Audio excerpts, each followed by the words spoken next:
कहानी की शुरुआत में दिखाई जाते हैं एक लड़की बेड पर बैठी रहती है। ठीक तभी अचानक जोर से चीख पड़ी और चिल्लाने लगी कि इस घर में भूत है, क्योंकि जो औरत अभी कमबख्त से नीचे से निकली थी वो कोई और नहीं बल्कि उस लड़की की मरी हुई दादी थी।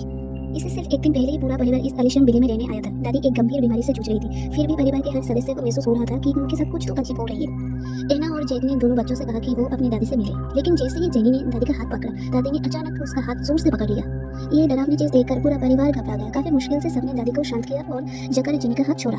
मुलाकात खत्म होने के बाद एना सबको आराम करने के लिए अपने कमरे में ले गई। तभी जेनी ने पूछा, माँ दादी इतनी क्यों यंग दिख रही है?